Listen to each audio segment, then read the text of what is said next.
Revelasyon ni Bila Padilla tungkol kina Kim Chiu at Paolo Avellino, shocking booking. Isang malaking revelasyon ang ibinunyag ni Bila Padilla kamakailan na agad nagbigay ng malaking gulat sa mga tagahanga at sa buong showbiz industry. Sa isang eksklusibong interview, sinagot ni Bila ang ilang mga kontrobersyal na tanong tungkol sa kanyang mga kasamahan sa industriya na sina Kim Chiu at Paolo Avellino na nagdulot ng maraming espekulasyon.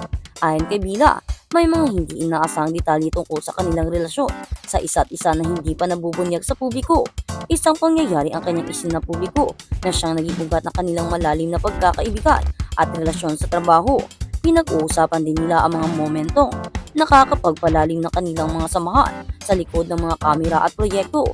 Ang isa sa mga pinakapatok na revelasyon ni Bila ay ang mga hindi inaasahang reaksyon ni Kim at Paolo sa mga malalaking desisyon na ginawa nila sa kanilang mga career at personal na buhay. Hindi rin pinalampas ni Bila ang pagbanggit sa mga rumors na kumakalat tungkol sa kanila na naging viral sa social media.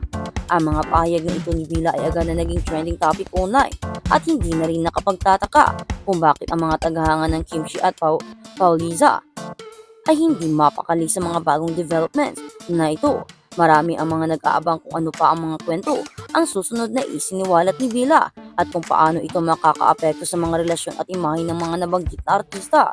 Ang revelasyon ni Bila ay tsak na magpapatuloy na magbibigay pansin at magbubukas sa mas marami pang mga tanong at espekulasyon sa mga susunod na araw.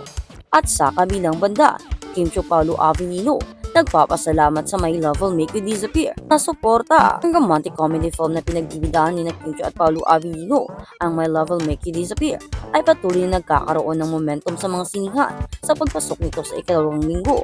Ang mga tagahanga mula sa buong Pilipinas at maging sa ibang bansa ay nagpakita ng labis na suporta para sa pelikula na nag-udyok sa Star Magic ang talent management arm ng ABS-CBN na mag-host ng isang special na block screening bilang pagdiriwang sa tagumpay nito.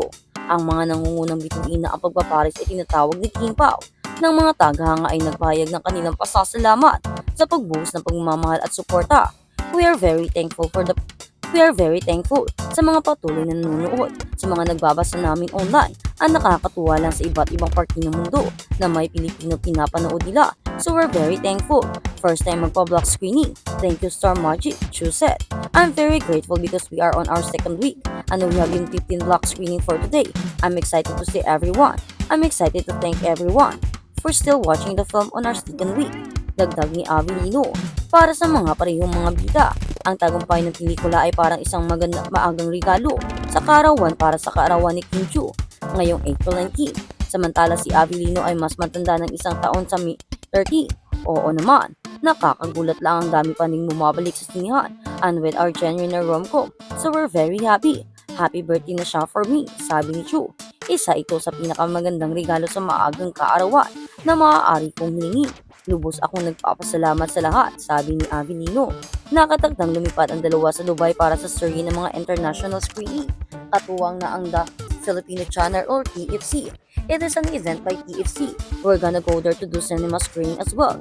Makapagpa-picture at mapuntahan namin yung mga nagpa-block screening din. Sa Dubai kasi napakarami din. Avellino Chick. Umaasa ang mag-asawa na makabisita sa mas maraming bansa sa lalong madaling panahon na naglalayong din ang My Love Will Make You Disappear sa mga Filipino community sa buong mundo. At sa kabilang balita, Michael Lido chilling with Kim Chiu and Paolo Avellino sa Beverly Hills Film Fest.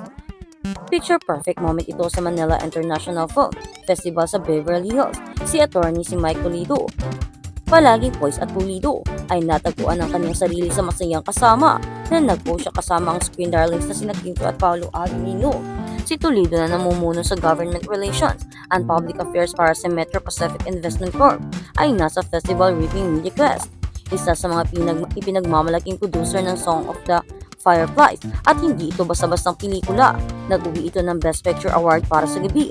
Ang nakakabagabag damdaming pelikula ay nagsasabi sa totoong buhay na kwento ng lubok Children's Square na ang mga boses ay nagdadala sa kanila mula sa tahimik sa bayan ng Lubok Bohol hanggang sa mga entablado sa buong mundo.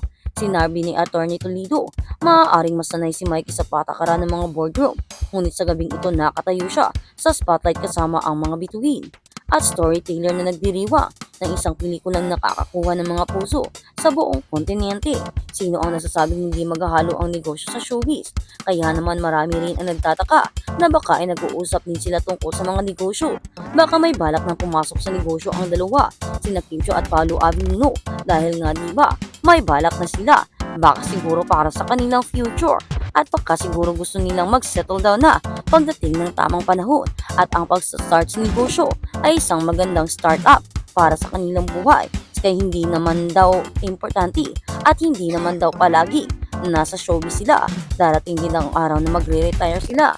Kaya naman, marami ang naging masaya sa desisyon ni Paolo Avellino at Kim Chiu at marami rin ang haka-hakang lumalabas na siguro ang pag-uusap ni na attorney Michael Lito ay tungkol din hindi lang sa showbiz kundi sa negosyo dahil baka may balak na nga magpatayo ng negosyo sina Kim Chiu at Paolo Avellino or baka mag-invest para daw sa kanilang future at para sa inaharap. Magkaroon naman sila ng negosyo na kanilang mapagkukunan ng resources pagdating ng panahon dahil hindi naman daw palagi at darating din ang pagkakataon at dadating din ang panahon na kailangan na nilang umalis sa showbiz o hindi na sila kailangan sa showbiz o hindi na sila ganoon kasikat dahil diba marami ng mga kabataan ngayon ang nagsisiliparan at marami na rin ang mga batang artistang na-hire. Siguro darating din ang panahon na ang mga artistang tulad nila na may kasing edad ay malalaos din. Pero hindi naman nila sinasabing malalaos sila dahil marami naman talaga sa mga fans ang sumusuporta sa kanila at marami ang gustong magkaroon pa sila ng maraming proyekto. At sa kabilang balita, Alden Richard, Kim Chiu, Barbie Forteza, support kids battling cancer. Talagang mapagmahal ang mga artistang ito dahil tingnan mo naman, pinupuntahan nila ang mga batang may mga cancer at hindi lang yun, nandoon rin sila para suportahan ang mga ito.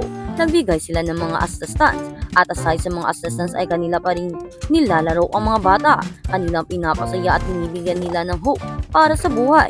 Andun sila para tumulong na mag-alaga. Nagbigay talaga sila ng araw or nagset ng araw para dito. Makikita mo talaga kung gaano kabait sina Kim Chiu, sina Alden Richard at Barbie Forteza at hindi rin yun. Nandoon din si Jolia Barito na yung akala natin kung sino pang malamig ay siya rin palang may busilak na puso. At andun naman si Barbie Forteza na siya namang nagbibigay saya sa mga kabataan dahil sa kanyang humor along with Kim Chiu na siya rin nakakatawa. Kaya naman marami ang sumaya na makita sila doon at marami rin ang humanga sa kanilang mga kabaitan dahil kahit na sikat silang artista at kahit na sa tagumpay na kanilang nakamit ay hindi pa rin sila nakakalimot sa mga mahihirap na tao at hindi rin sila nakakalimot na magbigay ng donations sa mga orphanage na ganito lalo pat sa mga batang may sakit na cancer. Talaga namang nakakahanga ang kabaitan ni na Alden Richard, Barbie, Jolia at Kim at sana nga raw sigaw ng mga fan ay